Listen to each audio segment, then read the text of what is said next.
अवतार the last Airbender animated series को जिसने देखा है सिर्फ उनको पता होगा इसका क्रेज कितना था उस टाइम पे।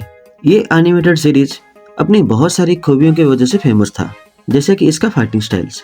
जिन कैरेक्टर्स के पास वो पावर्स थे वो different martial arts technique use करते थे उस पावर्स को यूज करने के लिए। वो फाइटिंग स्टाइल इंस्पायर्ड था रियल लोगों की मार्शल आर्ट्स टेक्निक से, इसीलिए इस फाइटिंग स्टाइल से लोग ज्यादा कनेक्ट कर पाते थे क्योंकि वो रियल लगता था। इन पावर्स को इतनी स्टाइलाइज्ड वे में एंड यूनिक वे में इस्तेमाल किया गया है कि वो देखने में मजे आते थे। इसमें एक बार आंग भूमि को कहता भी है कि you lack imagination to use this powers, मतलब जिसका इमेजिनेशन जितना स्ट्रॉन्ग होगा वो उतनी यूनिक तरह से इस पावर को यूज करेगा। वो पावर्स पावर होल्डर की बॉडी मूवमेंट से एंड उनकी मार्शल आर्ट टेक्निक से इतनी अच्छी तरह से मैच करते थे कि इसको देखने में मजा आता था।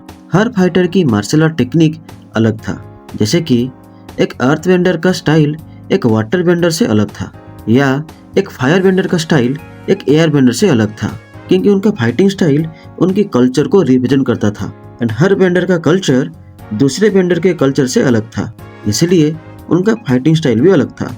अवतार एक ऐसी एनिमेटेड सीरीज था जिसने पावर पॉलिटिक्स को बहुत अच्छी तरह से दिखाया गया था। ये एक ऐसा सीरीज था जिसमें विलेंस के कैरेक्टर्स को बहुत अलग तरह से दिखाया गया था एंड ये शो किया गया था कि सब विलेंस बुरे नहीं होते एंड विलेंस के साइड में भी अच्छे लोग होते हैं।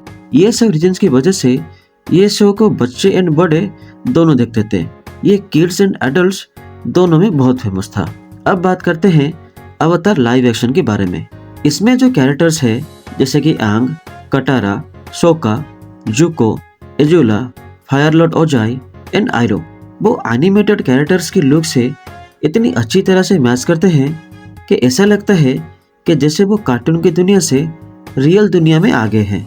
उनका ड्रेसिंग स्टाइल एंड उनका लुक्स एग्जैक्टली मैच करता है एनिमेटेड सीरीज से। शायद ही कोई लाइव एक्शन अडेप्टेशन इतनी अच्छी तरह से कॉपी कर पाया है जैसे कि इसने किया है, तो ये मामले में ये तो मुझे बहुत पसंद आया है। सेकंड है इसका VFX। इस सीरीज का VFX बहुत सही है। डिफरेंट वर्ल्ड को VFX के थ्रू बहुत अच्छी तरह से दिखाया गया है, जैसे कि एनिमेटेड सीरीज में हर नेशन की लुक, मतलब air nomads, earth kingdom, fire nation and water tribe, her nation की लुक कल्चर बिल्कुल ही यूनिक था। इसमें भी उस चीज को बहुत अच्छी तरह से कॉपी किया गया है। अब आता है कैरेक्टर्स की फाइटिंग स्टाइल। जैसे मैंने पहले कहा था एनिमेटेड सीरीज बहुत फेमस था उसकी फाइटिंग स्टाइल की वजह से। हर नेशन के कैरेक्टर्स का fighting style and martial art techniques अलग था। ये एक्शन सीन्स बहुत यूनिक थे एंड बहुत क्रिएटिव थे, लेकिन ये कुछ भी लाइव एक्शन में नहीं था एंड मैं समझ सकता हूँ कि क्यों नहीं था। एनिमेटेड सीरीज में कैरेक्टर्स की फाइटिंग सिर्फ VFX फाइटिंग नहीं होती बट मार्शल आर्ट्स फाइटिंग होती थी। एनिमेटेड सीरीज में कैरेक्टर्स जिस तरह से मूव करते थे उनके पावर्स भी उस तरह से बेंड होते थे।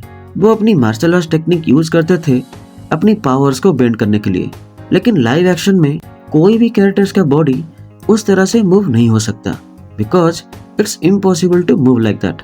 किसी असली इंसान का बॉडी एक एनिमेटेड कैरेक्टर की तरह मूव नहीं हो सकता। इसको सिर्फ CGI की हेल्प से अचीव किया जा सकता है। ओनली CG कैरेक्टर्स को उस तरह से मूव करवाया जा सकता है या फिर बहुत ही ट्रेंड मार्शल आर्टिस्ट के हेल्प से ही इसको करवाया जा सकता है, लेकिन फिर भी वो एनिमेटेड सीरीज से मैच नहीं कर पाती। नेक्स्ट आता है इमोशन पार्ट। एनिमेटेड सीरीज में हर कैरेक्टर्स का इमोशन बहुत ही एग्जैजरेटेड वे में है, जो कि यूजुअली हर एनीमे या एनिमेटेड सीरीज में होता है। एनीमे एंड एनिमेटेड सीरीज में कैरेक्टर्स किसी रियल इंसान की तरह नॉर्मल वे में इमोशन शो नहीं करते। वो नॉर्मल वे में नहीं रो सकते या वो नॉर्मल वे में नहीं हंस सकते एंड वही हमको पसंद है। जिस तरह आंग एग्जैजरेटेड वे में आउट ऑफ कंट्रोल होता है हमको वो पसंद है, या जिस तरह से एक सेकंड में उसके 10 एक्सप्रेशन चेंज होते हैं वो हमको पसंद है। यही देख के तो मजा आता है, लेकिन ये सब लाइव एक्शन में अचीव करना इम्पॉसिबल है। आप VFX के थ्रू लुक कॉपी कर सकते हो, डिफरेंट वर्ल्ड को कॉपी कर सकते हो, लेकिन कैरेक्टर्स का इमोशन कैसे कॉपी करोगे? It is impossible to do that. इस रीजंस की वजह से आप किसी भी एनीमे या एनिमेटेड मूवीज का लाइव अडेप्टेशन कर ही नहीं सकते। इस वजह से मुझे वन पीस का भी लाइव अडेप्टेशन पसंद नहीं आया था, लेकिन अब ये सुनने में आ रहा है कि नारुतो का भी लाइव अडेप्टेशन होने वाला है। आई रियली विश ये अच्छा हो, लेकिन इन सारी रीजन की वजह से मैं उसके लिए इतना ज़्यादा एक्साइटेड नहीं हूँ। अगर आप किसी बुक का अडेप्टेशन करते हो या किसी नॉवेल का अडेप्टेशन करते हो तो बात अलग है, क्योंकि बुक्स या नॉवेल को सिर्फ हमने पढ़ा होगा, देखा नहीं होगा। लेकिन अगर आप किसी फेमस एनिमे का अडेप्टेशन करते हो जिसको हमने बार बार देखा हुआ है, देन कंपैरिजन तो होगी। एंड यूजुअली एनिमे मूवीज ही जीतती है एंड उसके लाइव एक्शन हार जाता है।